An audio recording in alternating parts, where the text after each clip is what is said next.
वह रोज उस मर्द को बुलाने लगी और बिना कुछ विचार किए रात रात भर उसके साथ गुजारती। जब तक वह कुछ समझ पाती उससे पहले ही वह बहुत आगे बढ़ चुकी थी। दरअसल रीमा की लव मैरिज हुई थी।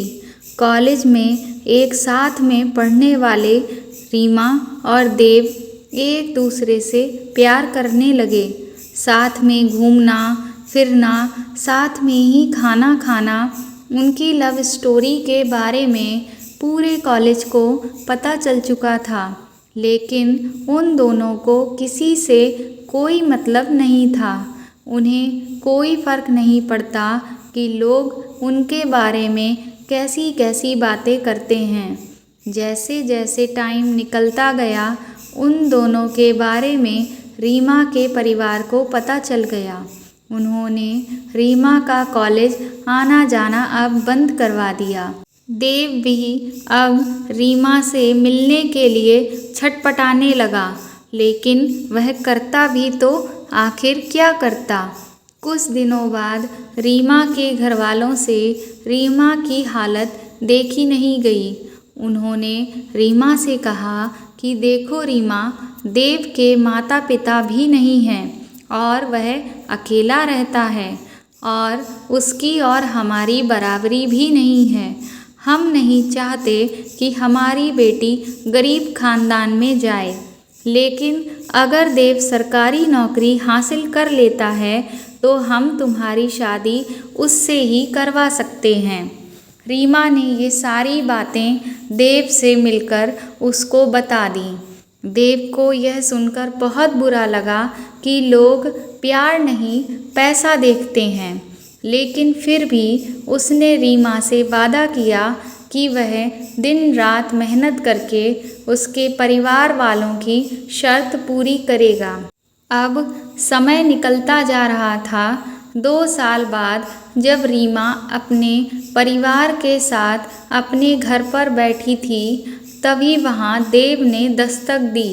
हाथ में मिठाई का डिब्बा और चेहरे की मुस्कुराहट देखकर रीमा को सब समझ आ गया था। सब लोगों ने आश्चर्य से देव को देखा, लेकिन वो लोग कुछ बोलते इससे पहले ही देव ने सबको बता दिया कि वह एक फौज की नौकरी पा चुका है। सब लोग खुश हुए, लेकिन रीमा की खुशी का कुछ अलग ही अंदाज था। खैर, अच्छी तरह से दोनों की शादी हो गई और रीमा देव के साथ बहुत खुश थी। अब देव अपनी ड्यूटी पर जाने के लिए तैयार हो रहा था। उधर रीमा के आंसू थमने का नाम नहीं ले रहे थे। आखिर उसका पति उससे दूर जो जा रहा था, वो भी 4 महीनों के लिए। देव ने रीमा को समझाया कि वह एक फौजी है और फौजी को अपने देश के लिए हर दुख हर दूरी को बर्दाश्त करना पड़ता है। जैसे तैसे रीमा समझ गई। देव चला गया। अब रीमा अपने पति का इंतज़ार करती और उसकी यादों के सहारे अपने दिन निकालती। पूरा दिन अकेले निकालना उसके लिए बहुत मुश्किल था। जब भी देव से फ़ोन पर बात करती, उससे रोए बिना नहीं रहा जाता। खैर, जैसे तैसे 4 महीने निकले। देव की छुट्टियां शुरू हुईं और वह वापस घर आ गया।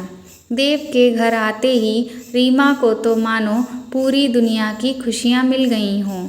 लेकिन देव को आए हुए 2 दिन ही हुए थे कि उसके वापस जाने का ऑर्डर आ जाता है। देव बहुत दुखी था कि वो आखिर रीमा को कैसे बताए कि उसे वापस जाना पड़ेगा, क्योंकि रीमा इतनी खुश थी। देव ने हिम्मत करके रीमा को बोला कि उसे अब वापस जाना पड़ेगा। रीमा को बहुत गुस्सा आया, लेकिन उसने अपना दर्द छुपा लिया, क्योंकि वह देव को दुखी नहीं करना चाहती थी। कुछ देर बाद देव घर का राशन लाने के लिए बाजार जाता है। वहाँ उसकी मुलाकात भावना से हो जाती है। भावना रीमा की सहेली है। देव उससे अपनी शादी में मिला था। हाल चाल पूछने के बाद भावना ने देव को बताया कि वह यहाँ किराए के मकान में रहती है अपनी पढ़ाई के लिए। देव उसे घर ले जाता है। चाय नाश्ता करने के बाद देव के मन में एक विचार आता है। वह उन दोनों से कहता है कि क्यों ना भावना हमारे घर में रह ले, इससे उसका किराया भी बच जाएगा और रीमा को भी अकेला नहीं रहना पड़ेगा। वैसे भी मैं तो छुट्टियों में ही आ पाता हूँ।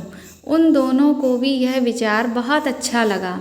खैर, हंसी मजाक करते करते देव की ट्रेन का वक्त हो गया और देव चला जाता है। शाम का समय था। रीमा और भावना खाना खाकर बातें कर रहे थे। तभी दरवाजे की घंटी बजती है। रीमा ने जब दरवाज़ा खोला तो सामने एक लड़का खड़ा हुआ था। रीमा ने उससे पूछा, आप कौन हैं? वह कुछ बोलता उससे पहले ही भावना ने कहा कि यह मेरा बॉयफ्रेंड है। रीमा को कुछ अजीब लगा, लेकिन वह कुछ भी नहीं बोली, क्योंकि उसका भी तो कभी देव बॉयफ्रेंड ही था। वह अपने कमरे में चली गई। सुबह उठी तो वह लड़का जा चुका था। अब भावना रोजाना उस लड़के को वहाँ पर बुलाने लगी। रीमा ने भावना से कहा कि देखो भावना, तुम लोग रोजाना ऐसे मेरे घर में नहीं मिल सकते। अगर तुम दूर नहीं रह सकते तो अपने घर वालों से बात कर लो और शादी कर लो। भावना ने रीमा को बिठाया और कहा कि देखो रीमा, तुमने भी तो लव मैरिज की थी ना, फिर क्या हुआ? तुम तो अकेली रहती हो। देव तो साल भर में कुछ दिनों के लिए ही यहाँ आता है और ये कोई थोड़े टाइम की तो बात है नहीं जो तुम मैनेज कर लोगी। देखो रीमा, तुम सोचो कि तुम्हारी कोई ज़रूरत नहीं है क्या? तुम्हें भी तो रात को देव की कमी खटकती ही होगी ना, बोलो, है ना?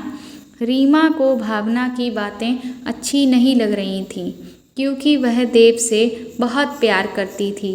भावना ने फिर कहा कि रीमा, मेरी बात मानो, मेरे बॉयफ्रेंड का एक दोस्त है, तुम्हारी मैं उससे बात करवा देती हूँ, वह बहुत अच्छा है।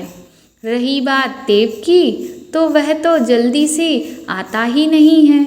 अब तुम ऐसे अकेलेपन के साथ रहती हो तो मुझे बिल्कुल भी अच्छा नहीं लगता। अरे, मैं तो कहती हूँ कि तुम अपनी ज़रूरतों को पूरा करो। अब भावना रीमा को हर रोज़ यही पट्टी पढ़ाती थी। रीमा कब भावना की बातों में आ गई, उसे खुद भी ये पता ही नहीं चला। रात का जब समय हुआ तो भावना का बॉयफ्रेंड अपने दोस्त को साथ में लेकर उसके घर आ गया। रीमा के साथ उसने खूब सारी बातें की। हंसी मजाक का माहौल बना दिया गया था। रीमा अब उसके साथ अच्छा महसूस करने लगी थी।